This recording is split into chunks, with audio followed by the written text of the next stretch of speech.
뭐? 5천년 동안 주변 강대국들의 침략만 받던 김치 냄새, 마늘 냄새 나는 한국에서 무슨 군사 전략이 있어? 여기 5천년 역사를 가진 대한민국의 군사 전략을 개무시하는 세계 최강 미국의 저명한 전쟁 역사학자가 있습니다. 한국을 무시하던 그는 왜 우리나라로 오게 된 걸까요? 그럼 지금부터 오늘의 이야기를 시작해 보겠습니다. 안녕하세요. 저는 뉴욕에서 전쟁 역사학자로 일하고 있는 45세 미국인 마이클 스미스입니다. 저는 수십 년 동안 전쟁 역사학자로서 명성을 쌓고 있었어요. 유럽과 미국 장군들의 거대한 전략들을 영토, 명예, 정복의 관점에서 분석하고 있었죠. 제 계획적이고 분석적인 성격의 분석적인 마음으로 전장 전술을 정확하게 해부하는 것에 자부심을 느끼고 있었습니다. 나폴레옹 전투 지도와 알렉산더 대왕에 관한 책들로 장식된 뉴욕 사무실에서 한국은 언제나 제 연구에서 각주 정도에 불과했어요. 거대한 나라들 사이에서 어떻게든 살아남은 작은 반도였죠. 운이라고 생각하고 있었어요. 지리적 행운이라고 결론 짓고 있었죠. 그 이상은 없었습니다. 이메일이 도착했을 때 한국의 요새와 전투 현장을 연구하는 국제연구 탐험에 참여하라는 초대장이었는데 저는 거의 삭제할 뻔했어요. 이 작은 나라의 전쟁 역사가 저에게 무엇을 가르쳐 줄 수 있을까요? 하지만 문구 중에 뭔가가 제 눈길을 끌고 있었어요. 생존 전략에 대한 서구적 관점에 도전하기. 제 커서가 삭제 버튼 위에서 머뭇거리고 있었습니다. 제가 존경하는 프랑스 전쟁 전략가 클로드 르노는 이미 참석을 확정했더군요. 제가 논문에서 인용했던 독일 군사기술 전문가 한스 슈미트도 마찬가지였습니다. 그들의 이름이 저를 망설이게 하고 있었어요. 그들은 제가 보지 못하는 것을 무엇을 보고 있는 걸까요? 더 나은 판단에 반하여 저는 수락했습니다. 단지 전문적인 예일 뿐이라고 스스로에게 말하고 있었어요. 아마도 유럽의 정교한 군사 교리와 한국의 단순한 방어 전술이라 추정되는 것을 비교하는 논문을 쓸 수도 있겠죠. 최악의 경우 한국 요리를 즐기고 제 이론은 그대로 유지한 채 집으로 돌아올 테고요.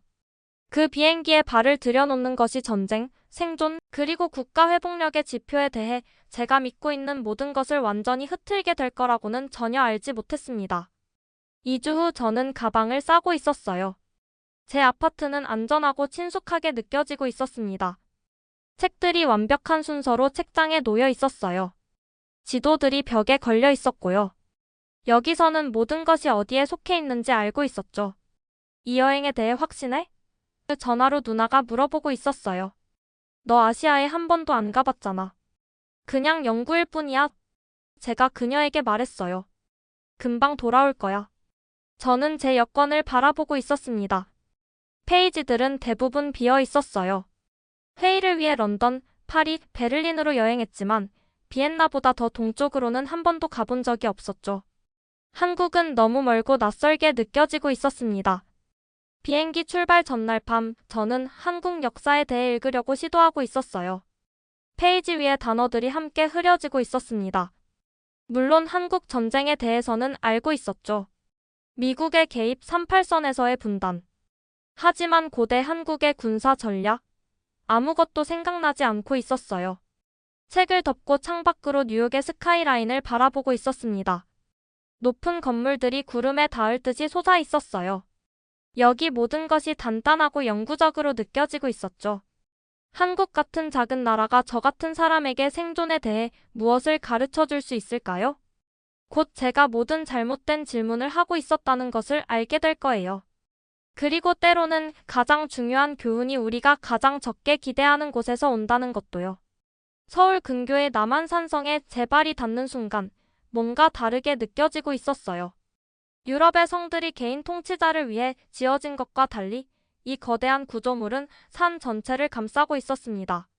과시가 아닌 냉혹한 효율성을 위해 설계된 벽을 따라 손을 스치며 지나가고 있었어요. 인상적이지 않나요? 클로드가 제 옆에 나타나며 말하고 있었어요. 그의 큰 체구가 수세기 동안의 침략 시도를 견뎌낸 벽에 무심히 기대고 있었죠. 당신 혼란스러워 보이는군요, 마이클. 이건 제가 예상했던 것과 달라요. 제 앞에 있는 정교한 공학과 제 선입견을 조화시키기 위해 애쓰며 인정하고 있었습니다. 그건 당신이 아직 서양인의 눈으로 보고 있기 때문이죠. 한스가 끼어들며 돌바닥에 교묘하게 새겨진 배수 시스템을 살펴보기 위해 무릎을 꿇고 있었어요. 이건 영광에 관한 게 아니에요. 이건 수학이죠. 다음 며칠 동안 제 편안한 이론들은 끊임없는 공격을 받고 있었습니다. 우리가 방문하는 각 장소마다 제 믿음에 반하는 새로운 증거들이 나타나고 있었어요. 행주산성에서 우리 한국인 가이드는 수적으로 열세였던 방어자들이 어떻게 궁수들을 위한 정확하게 계산된 사격지대로 살상구역을 만들었는지 설명하고 있었습니다. 제가 기병 돌격이나 영웅적인 이야기의 부재에 대해 질문했을 때 가이드는 그저 어깨를 으쓱했어요. 당신의 나라가 멸망위기에 처했을 때 영웅적인 죽음이 무슨 소용이 있겠어요? 모든 한국 병사는 죽기 전에 10명, 20명, 때로는 100명의 적을 죽일 것으로 기대되었습니다. 저는 비웃었지만 그날 밤이 모든 것의 냉정한 논리에 방해받아 잠을 이루지 못하고 있었어요. 호텔 방에서 전투 기록 사본들을 펼쳐놓고 거의 불가능해 보이는 사상자 비율을 지도에 그리고 있었습니다. 어떻게 그렇게 크게 수적 열세인 군대가 그런 엄청난 손실을 입힐 수 있었을까요? 이건 제가 발표했던 모든 것에 도전하고 있었어요. 다음 날 아침 식사 때 동료들과 논증이 있었어요. 이 숫자들은 정확할 수 없어요. 어떤 군사 교리도 이렇게 효율적인 교환율을 만들어내지 않아요. 클로드가 아는 듯이 미소 짓고 있었어요. 아마도 당신은 잘못된 것을 측정하고 있는 것 같군요, 내 친구. 서양의 전쟁은 개인 지휘관, 영웅적인 저항을 미화하죠. 한국의 전쟁은 항상 집단 생존 수학에 관한 것이었어요. 한스가 고개를 끄덕이고 있었습니다. 그들은 영토나 명예를 위해 싸우지 않았어요, 마이클. 그들은 대한이 문화적 멸종이었기 때문에 싸웠죠. 그들의 전체 접근 방식은 이 현실에 기반을 두고 있었어요. 저는 점점 더 방어적이 되어가며 증거의 무게에 무너져 내리는 제 이론에 집착하고 있었습니다. 하지만 우리가 방문하는 각 현장, 계산된 방어 위치의 각 시연, 산성에서 함께 일하는 민간인과 군인들의 각 이야기에서 제 확신은 흔들리고 있었어요. 내가 알고 있다고 생각했던 모든 것에 대해 내가 틀린 걸까? 그날 오후 늦게 우리는 화성의 가장 높은 지점까지 올라가고 있었어요. 태양이 제목을 내리쬐는 동안 땀이 등을 타고 흘러내리고 있었습니다. 여기서 저는 모든 방향으로 수마일을 볼 수 있었어요. 성벽이 용의 등뼈처럼 풍경을 따라 구불구불 이어지고 있었죠. 우리 한국인 가이드는 특정 특징들을 가리키고 있었어요. 숨겨진 수원, 비밀 탈출로 포위 상황에서 수천 명을 먹일 수 있는 저장시설들. 모든 것에는 목적이 있었습니다. 장식이나 방문하는 귀족들에게 인상을 주기 위해 낭비되는 것은 없었어요. 저는 수첩을 꺼내 미친 듯이 글을 쓰기 시작했습니다. 제 오래된 틀은 여기서 작동하지 않고 있었어요. 이건 대담한 결정을 내리는 영웅적인 장군들에 관한 것이 아니었습니다. 이건 압도적인 역경에 맞서 생존하기 위해 조직된 전체 사회에 관한 것이었어요. 그날 저녁 우리 호텔 근처의 작은 식당에서 저녁을 먹으면서 저는 클로드가 저를 자세히 살펴보고 있는 것을 알아차렸습니다. 이제 보이기 시작하는군요, 그렇죠? 그가 물었어요. 저는 젓가락을 내려놓고 냅킨에 그려놓은 지도를 바라보았습니다. 제 경력 전체 동안 모든 잘못된 질문을 해왔다고 생각하기 시작했어요. 한스가 잔을 들어 올렸습니다. 여정에 온 것을 환영해요, 마이클. 여기서부터는 더 흥미로워질 거예요.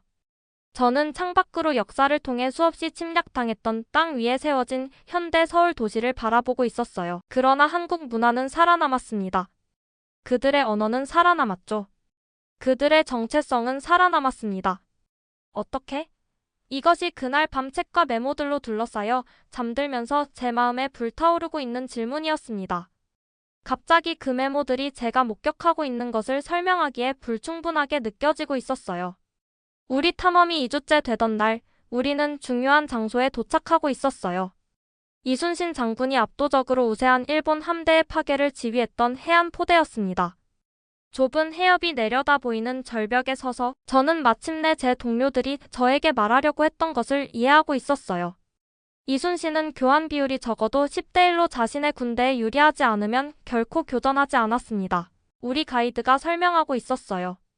그는 단지 전투에서 이기는 것이 아니라 체계적으로 적의 귀환 능력을 없애버렸죠.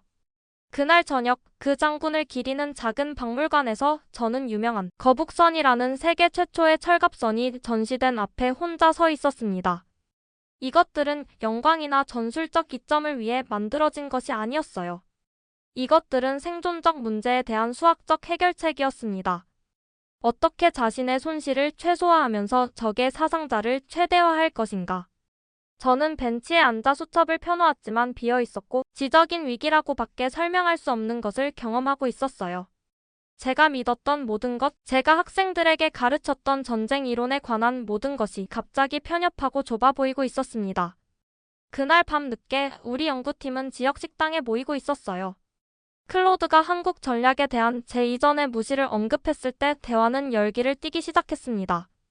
당신은 그것을 운 좋은 생존이라고 불렀죠. 마이클, 그가 저를 상기시키고 있었어요.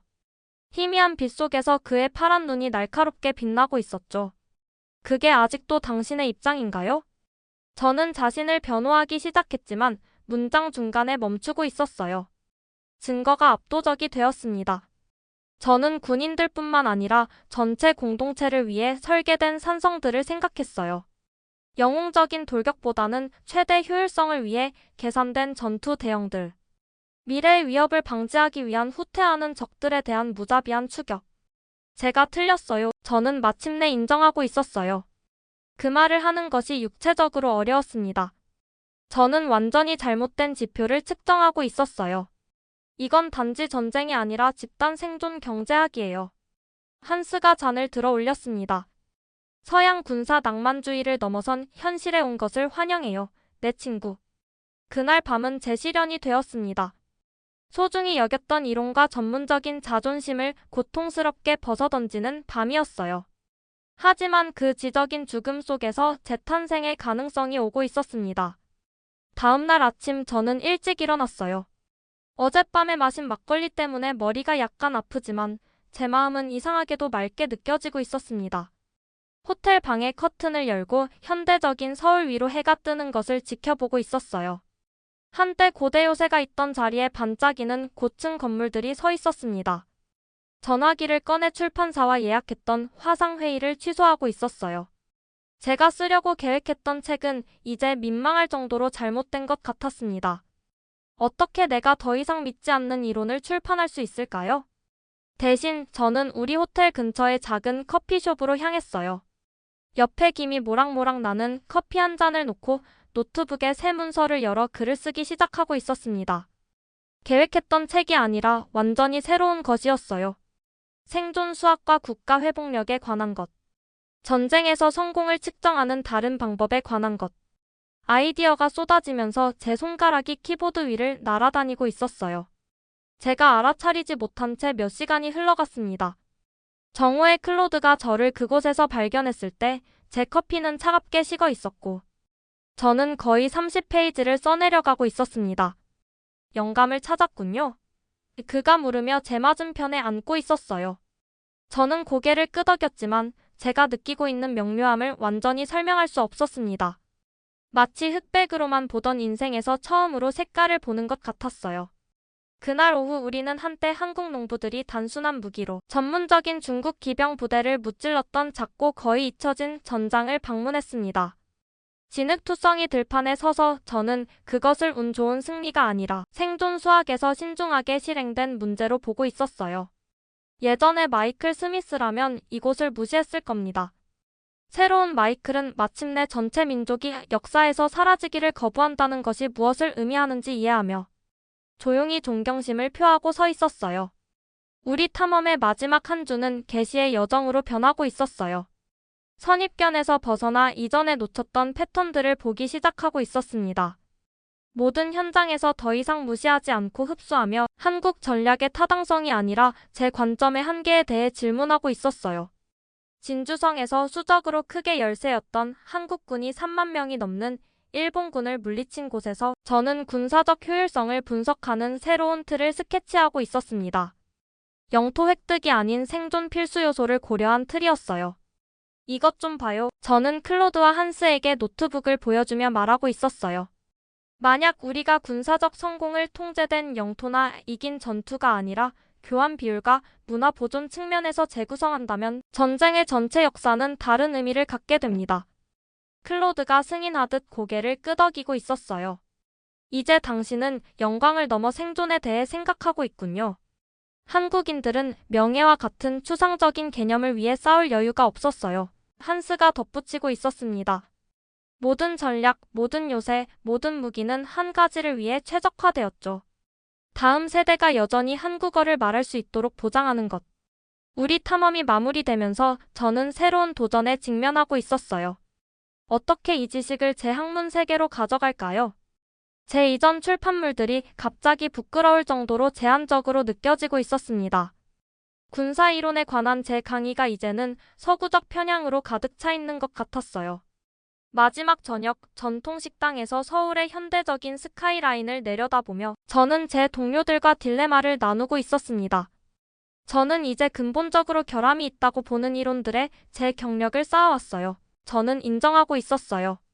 어떻게 돌아가서 본질적으로 동료들에게 우리 모두가 틀렸다고 말할 수 있을까요? 당신이 다른 연구에 적용했던 것과 같은 정밀함으로요. 클로드가 대답하고 있었습니다.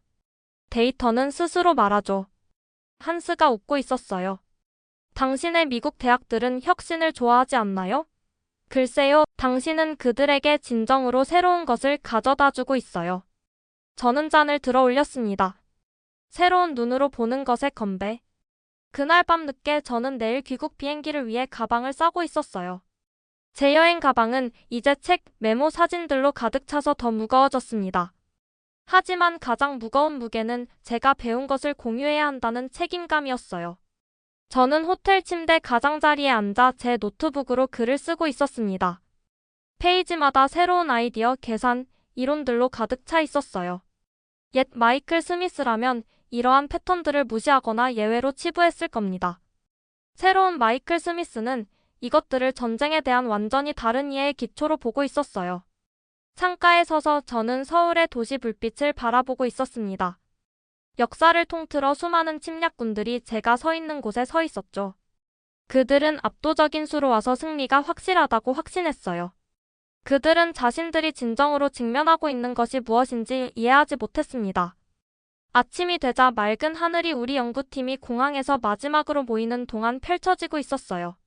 우리는 연락처 정보와 미래의 논문에 협력하겠다는 약속을 교환하고 있었습니다. 제 경력에서 처음으로 저는 선생님보다는 학생이 되기를 열망하고 있었어요.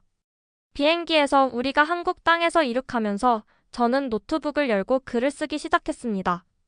단지 미래 책을 위한 메모가 아니라 다음 학기에 가르칠 예정인 과정의 완전한 개정이었어요. 생존 수학, 군사 역사 재구성이 새로운 제목이 될 것입니다. 고향의 동료들이 모두 이러한 아이디어를 쉽게 받아들이지는 않을 거예요. 처음에 제가 그랬듯이 일부는 저항할 것입니다. 하지만 저는 그들이 가지고 있지 않은 것을 가지고 있어요. 압도적인 역경에 맞서 국가가 어떻게 생존하는지에 대해 우리가 알고 있다고 생각했던 모든 것에 도전하는 증거입니다. 비행기가 태평양 위로 날아오르면서 저는 앞으로의 지적 전투에 대한 흥분과 긴장을 동시에 느끼고 있었어요. 하지만 이제 저는 무언가 본질적인 것을 이해하고 있었습니다. 어떤 전투는 싸울 가치가 있습니다. 특히 진실의 생존이 걸려 있을 때에는요. 컬럼비아 대학교 강의실이 제 발표가 끝나자 조용해지고 있었어요. 제 뒤 스크린에는 다양한 군사 전통에 걸친 사상자 교환 비율을 비교하는 그래프가 보여지고 있었습니다. 한국의 수치가 다른 것들보다 훨씬 높게 솟아 있었어요. 결론적으로 저는 동료들과 학생들을 향해 말하고 있었어요. 우리는 군사적 성공을 평가하는 방식을 재개념화해야 합니다. 한국 모델은 전쟁을 영광의 길이 아니라 냉정하게 계산된 생존 수학으로 제시합니다.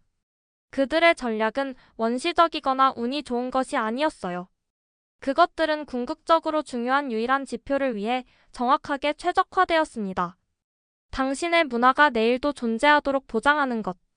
즉시 손들이 올라가고 있었어요. 일부 질문은 의심스러웠고 제 이전의 편견을 반영하고 있었습니다. 다른 사람들은 흥미를 보이고 있었어요. 하지만 무시하는 사람은 없었습니다. 나중에 제 사무실에서 저는 클로드와 한스를 공동 저자로 새 책의 개요를 잡기 시작하고 있었어요. 생존의 수학, 한국 전쟁 전략과 문화적 지속의 경제학은 수세기 동안의 서양 군사 이론에 도전할 것입니다. 제 컴퓨터에서 이메일 알림이 울리고 있었습니다. 서울에서 열리는 컨퍼런스에 발표해달라는 초대였어요.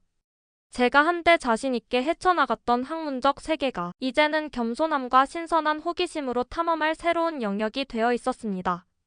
그날 저녁 제가 진행 중인 연구에 최종 메모를 추가하면서 저는 제 여정의 진정한 교훈을 깨닫고 있었어요. 그것은 단지 한국 군사전략대 서양적 접근법에 관한 것이 아니었습니다.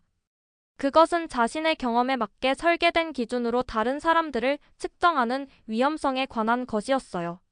자신의 관점이 보편적이라고 가정하는 오만함에 관한 것이었습니다. 저는 책상 위에 있는 우리 탐험에서 찍은 사진을 흘끗 보고 있었어요. 클로드, 한스, 그리고 제가 남한산성 성벽 앞에 서 있는 모습, 우리 모두 그곳에서 발견한 것으로 인해 변화했죠. 단지 한국에 관한 것뿐만 아니라 우리 자신에 관한 것도요. 이 여정은 저를 근본적으로 바꿔놓았어요. 저는 여전히 마이클 스미스이고 여전히 분석적이고 정확하며 여전히 전쟁의 메커니즘을 이해하는 데 전념하고 있었습니다.